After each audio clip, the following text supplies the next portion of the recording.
The manager of Hotel de Mille Collines spent several months sheltering 1,286 people from the genocide that erupted in Rwanda's capital. In a city completely controlled by killers who took more than 1 million lives in just 100 days, Paul Rusesabagina essentially created an island of safety on his own. Such a horrifying yet heroic story was shown to us in the Hollywood film Hotel Rwanda, but the truth is, it's very far from reality. And given how sensitive these events are, this is probably the most blatant case of distortion I've ever covered in my series based on true events.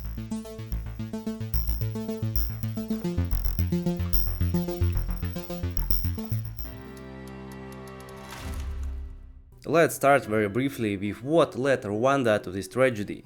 If you like to skip straight to the events shown in the film, jump to the next timestamp. Before the First World War, the Kingdom of Rwanda was home to three main ethnic groups. The Tutsi, mostly cattle herders close to the ruling elite, made up about 10% of the population. The Hutu, the largest group, were primarily farmers.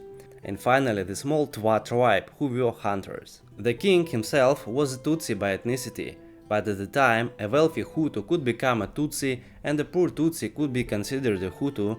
In other words, power wasn't ethnic, it was class-based. When Belgium received the League of Nations mandate to govern Rwanda, it introduced a system of indirect rule for local elites. As intermediaries, the Belgians chose only the Tutsi aristocracy, believing them to be the natural ruling race. They effectively institutionalized the superiority of one group over the others. Starting in 1933, Rwanda's ID cards began listing their ethnic affiliation: Hutu, Tutsi or Twa. The Hutu found themselves in a subordinate position to the Tutsi, with no way to change their social status. In doing so, the Belgians laid the groundwork for a future conflict. In the following decades, several armed uprisings and individual killings took place. By the end of the colonial era, the Hutu political movement had grown much stronger, which led to the so-called Peasant Revolution of 1959-1961. When Rwanda gained independence in 1962 and the Belgians withdrew, the Tutsi elites were forced to flee the country, fearing the revenge from the newly empowered Hutu government. Tutsi exiles began launching attacks against Hutu forces, and in retaliation, Hutu militias carried out massacres of Tutsi civilians within Rwanda, creating a new waves of refugees. In 1988, there were about 500,000 Tutsi living in exile, and the Hutu-led government refused to allow them to return. That same year, in Uganda, the Rwandan Patriotic Front was founded, an armed group composed mainly of Tutsi refugees. And now we're almost at the events depicted in the film. On October 1st, 1990, around 7,000 RPF fighters invaded Rwanda from Uganda, marking the beginning of the full-scale civil war. Through the media and especially through the radio, the Hutu authorities spread propaganda claiming that Tutsi inside the country were RPF collaborators and that Hutu from opposition parties were traitors. The fighting continued for 3 years, and in August 1993 both sides signed a peace agreement. United Nations peacekeeping forces were deployed in Rwanda. However, then President Juvenal Habyarimana was in no hurry to implement the deal to form a transitional government or to integrate RPF rebels into the national army. Instead, he was secretly preparing to resume the conflict.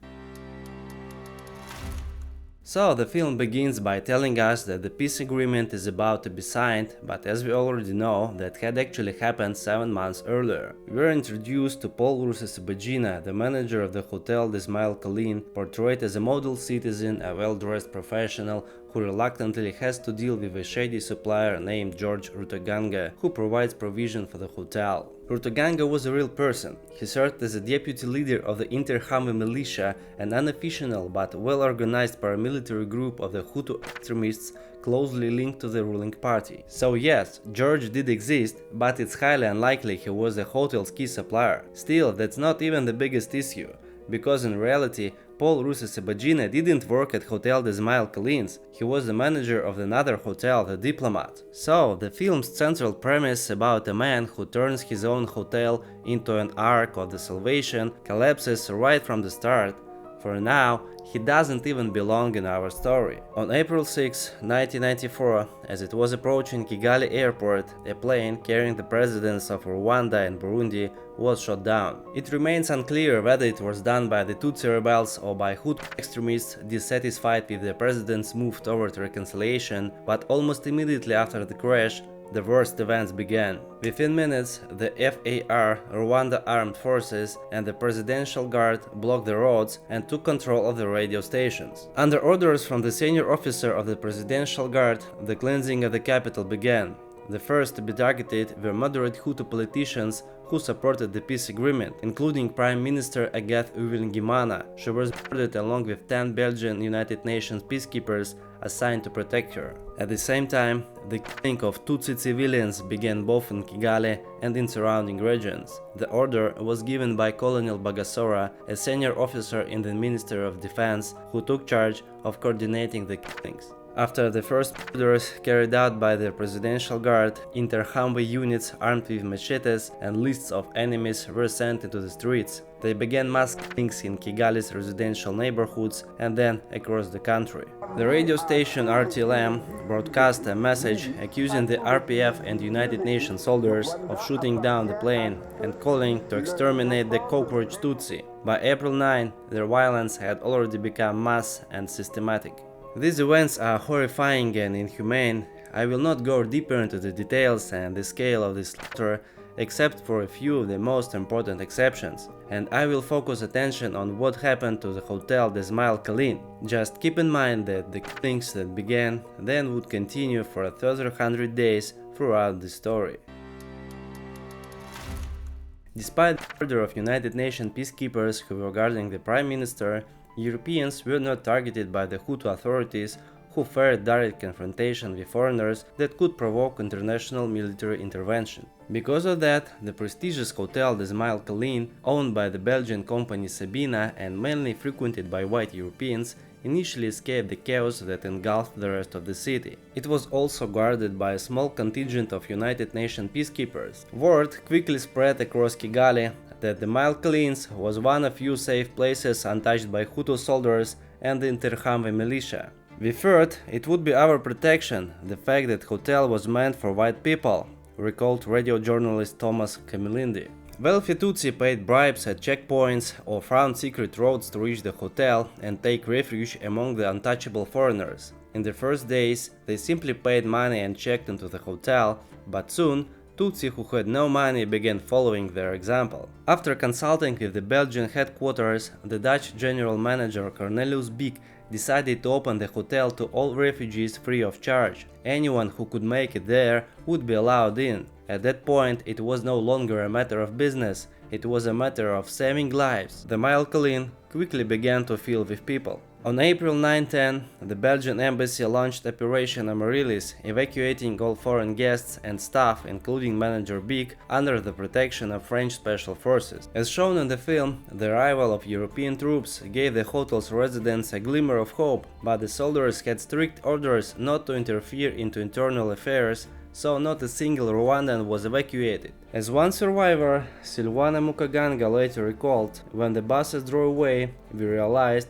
they had left us here to die. About 1,200 refugees and the local hotel staff remained behind. All that Beek could do for them was instruct his employees to provide free shelter and food from the hotel supplies. Before leaving, Beek put the assistant manager Munikani Pasi in charge and handed him the keys to the hotel. In the film, his prototype is portrayed as a defiant employee who idles around and blackmails Paul, which is far from the truth. As we already know, in reality, Paul Rusesabagina wasn't even at the hotel yet. As I mentioned earlier, a significant portion of refugees who arrived at the hotel were wealthy and influential Tutsi, including a former attorney general and moderate Hutu such as Francis Javier Nzavera. They formed a committee writing and sending faxes to the White House, the Elysee Palace and various human rights organizations. One journalist even managed to get on the air at the French radio station to tell the world what happened in Kigali. They were desperately trying to draw international attention, hoping someone would intervene and stop the bloodshed.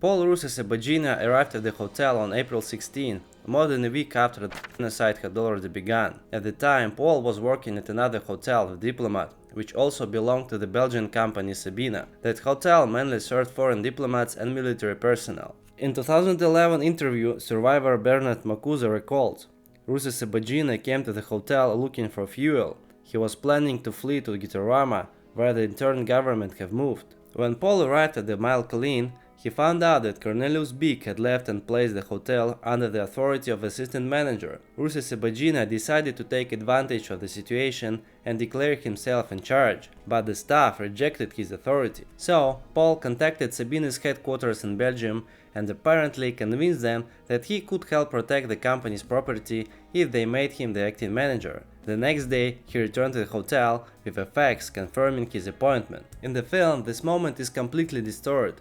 First, we're shown that Paul supposedly always worked at the Mille Collines and that after the chaos began, the staff refused to work, so he gets a fax to prove he's manager and restore order. In reality, they simply didn't want to accept his self-appointment. In the film, where Paul is portrayed as a central hero, we're shown a man walking a tightrope of diplomacy, bribery and fear, yet still doing everything in his power to do what's right and save as many lives as possible. I've studied 15 documented testimonies from people who actually stayed at the hotel, and based on them I can say with confidence that film's image of Paul isn't just embellished, it's completely inverted. Once Rusesabagina took control of the hotel, he immediately began imposing his own rules. After the Europeans were evacuated, Beek's order had been clear. Refugees didn't have to pay for lodging or food, but Paul changed that. The first thing he did was make a list of all the residents and demand payment for their stay, even for the period before his arrival. Here's what the same assistant manager, Mille Collines, who had been left in charge by Beek, recalled. He made a list of all guests, and the head of each room was told to provide names and pay. At first, most paid in cash, later with checks. He only agreed to accept promises to pay later from those he respected or feared. Those who couldn't pay were evicted from their rooms, and their places were taken by those who could. The same thing happened in the restaurant. Food was served only for those who could pay, but I knew for sure, because I still had the master key, that there were plenty of food supplies left in the hotel storage purchased long before the genocide began. On April 21st, the United Nations peacekeeping mission was reduced from 2,000 troops to just 270. This decision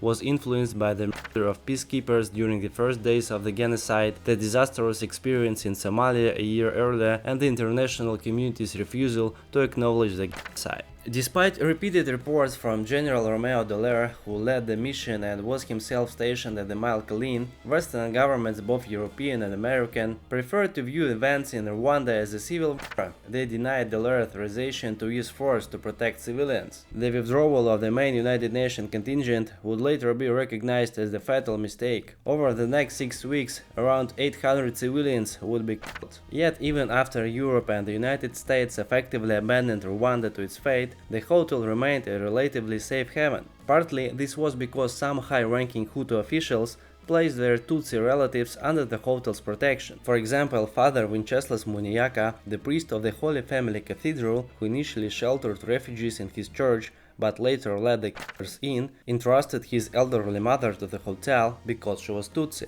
Robert Kajuga, the leader of the extremist Interahamwe militia, did the same. He placed his brother Wycliffe in the hotel for protection. Earlier, I mentioned that a communication center had been organized inside the hotel, a small group that tried to call foreign governments to raise awareness and ask for help. Here's how the hotel's residents described what happened after Paul took over. Mukangiran Sila, an employee of non-governmental organization. He disconnected all the phone lines and kept only one in his office. You could make a call only through him, and only if you paid. Once I asked for permission to send a fax to Kenya to warn my colleagues about what was happening, but he said, "That's expensive. If you want, pay 1,000 francs.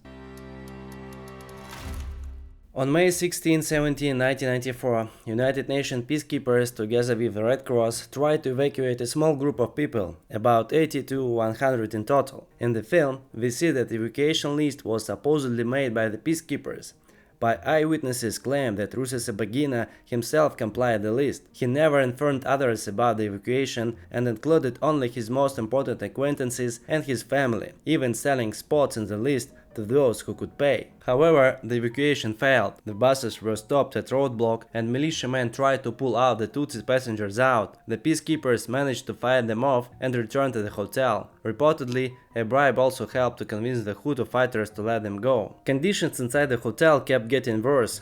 Testimony of Diogen Masazera, director of Afrital. When the city's water supply was cut off, He said water should be used only for hotel needs. Later, the water ran out completely and people started taking water from the swimming pool. But even that wasn't allowed for everyone. He said that's not drinking water and threatened to expel anyone who tried to take it. The kitchen wasn't working. Rusesabagina forbade its use except for paying clients.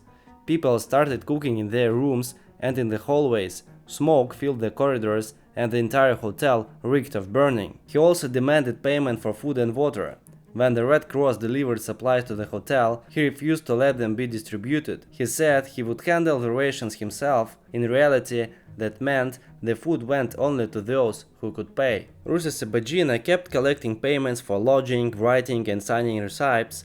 Some people even invented fake property and wrote IOUs for non-existing houses just so Rusesabagina wouldn't throw them out, because right outside the hotel gates there was an inter-highway checkpoint waiting to kill anyone expelled. Many of the hotel staff secretly helped those Paul tried to evict, hiding them in the basement. Other guests also tried to support one another and share what they could. Testimony of journalist Immanuel Makanyonga. He forced the owner of Hotel to sign a check for 7 million Rwandan francs as a guarantee for all residents who couldn't pay. Only after that we were allowed to stay. In the film, we see Paul repeatedly bribing soldiers and members of the Interhamwe with alcohol to protect the refugees, but according to the survivors' testimonies, those meetings looked more like friendly gatherings. He lived in Suite 126. It was his private world, separate from the rest of the hotel. Army officers, including General Augustin Bizimungu and Colonel Theoneste Bagasora,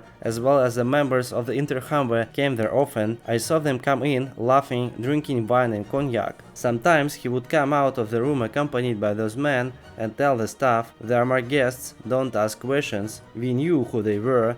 They were the very people killing our relatives outside. According to the National Commission for the Fight Against Genocide, Paul Rusesabagina had been an informant for the regime since 1990, after the RPF war began. The report cites a document dated November 29, 1990, in which a Kigali investigator informs his superiors that the deputy director of a hotel, Paul Rusesabagina, reported a so-called Tutsi conspiracy. He allegedly told authorities that the Burundian diplomat Leonidas Habonimana had warned Tutsi acquaintances about upcoming killings, a claim that led to the diplomat's expulsion from the country.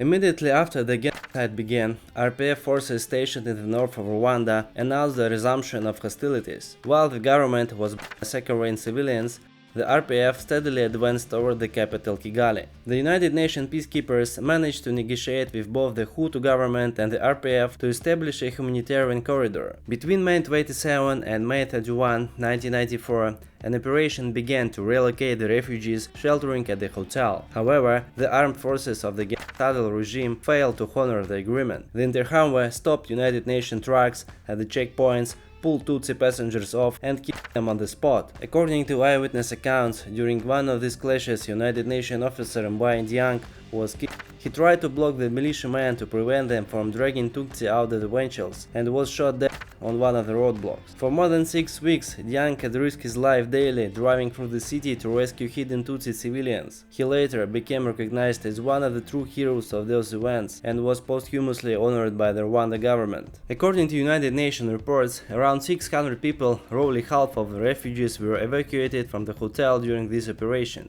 Despite the breakdown of the agreement, most of them managed to make it through the front line alive. Those who remained in the hotel still had to survive for more than another month. The wife of the hotel's technical manager, Masanyere Mankule, even gave birth to her son Muze right there in one of the hotel rooms. Meanwhile, the RPF continued to advance successfully on the front line. On June 22, the United Nations Security Council authorized France to carry out a humanitarian mission known as Operation Turquoise. This mission saved hundreds of civilians in southwest Rwanda, but according to critics, it also allowed many soldiers, officials and militiamen involved in the genocide to escape the country through areas under French control.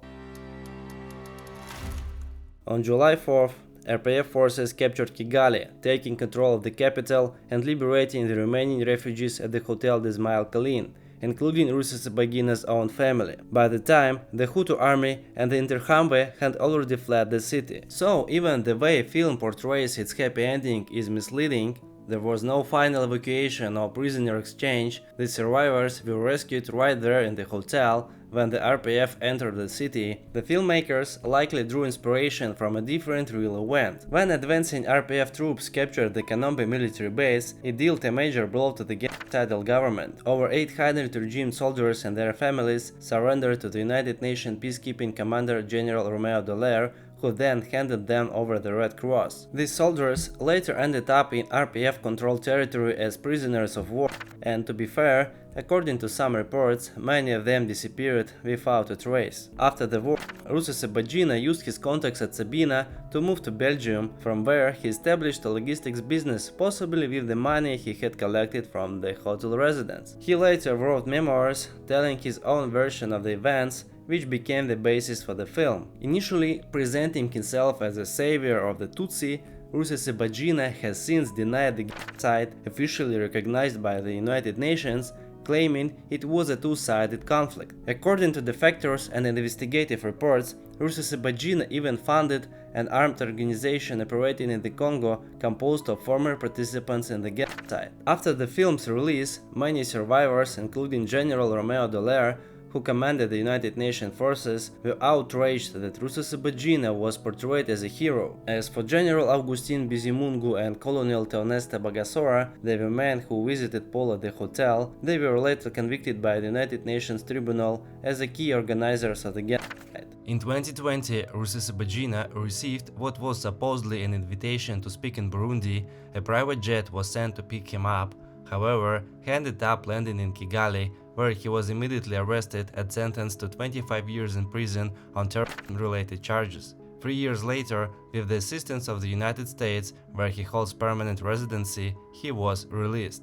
That's all for today. If you found this story interesting, leave a like and suggest in the comments which based on true events movie I should cover next. And don't forget to subscribe. Every 2 weeks we release something new and thought-provoking from the world of cinema and beyond. I'm Nikita. See you next time.